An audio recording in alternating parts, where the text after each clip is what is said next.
भगवान सूर्य ने कहा, हे खगश्रेष्ठ, व्रती को चाहिए कि जप होम आदि सभी क्रियाओं को विधि पूर्वक संपन्न करके देवादि देव भगवान सूर्य का ध्यान करता हुआ भूमि पर शयन करे। स्वप्न में यदि मनुष्य भगवान सूर्य, इंद्रध्वज तथा चंद्रमा को देखे तो उसे सभी समृद्धियां सुलभ होती हैं। श्रृंगार, चवर, दर्पण, स्वर्ण अलंकार, रुधिर स्त्राव तथा केशपात को देखे तो ऐश्वर्य लाभ होता है। स्वप्न में वृक्ष अधिरोपण शीघ्र ऐश्वर्यदायक होता है। महिषी, सिंगी या गऊ का अपने हाथ से दोहन और इनका बंधन करने पर राज्य का लाभ होता है। नाभि का स्पर्श करने पर दुर्बुद्धि होती है। भेड़ एवं सिंह को तथा जल में उत्पन्न जंतु को मारकर स्वयं खाने से अपने अंग, अस्थि, अग्नि भक्षण, मद्रापान, स्वर्ण, चांदी और पद्म पात्र में खीर खाने पर उसे ऐश्वर्य की प्राप्ति होती है।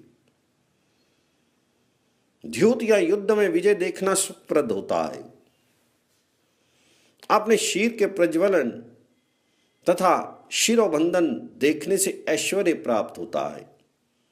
माला, शुक्ल वस्त्र, अश्व, पशु, पक्षी का लाभ तथा विष्ठा का अनुलेपन प्रशंसनीय माना जाता है। अश्व या रथ पर यात्रा का स्वप्न देखना शीघ्र संतति के आगमन का सूचक है। अनेक सिर और भुजाएं देखने पर घर में लक्ष्मी आती है। वेद अध्ययन देखना श्रेष्ठ है। देव, द्विज, श्रेष्ठ वीर, गुरु, वृद्ध, तपस्वी स्वप्न में मनुष्य को जो कुछ कहे उसे सत्य ही मानना चाहिए।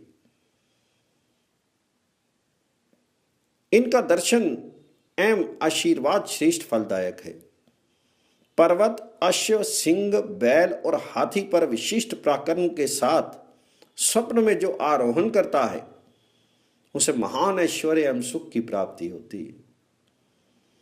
ग्रह, तारा, सूर्य का जो स्वप्न में परिवर्तन करता है और पर्वत का उन्मूलन करता है उसे पृथ्वीपति होने का संकेत मिलता है।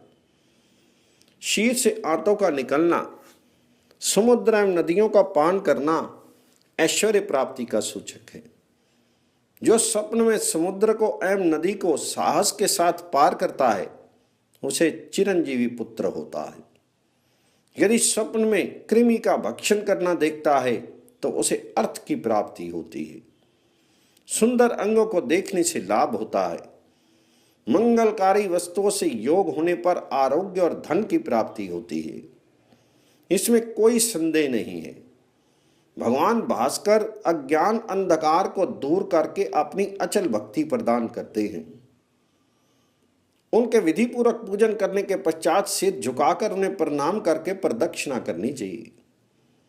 जो व्यक्ति भगवान भास्कर की पूजा करता है वह उत्तम विमान पर बैठकर सूर्य लोक को जाता है। विधि पूर्वक पूजन करने के पश्चात उनके यथेष्ट मंत्रों का जप तथा हवन करना चाहिए। सप्तमी के दिन भगवान सूर्य नारायण का विधि पूर्वक पूजन करके केवल आधी अंजलि जल पीकर व्रत करने को उदक सप्तमी कहते हैं। वह सदैव सुख देने वाली है।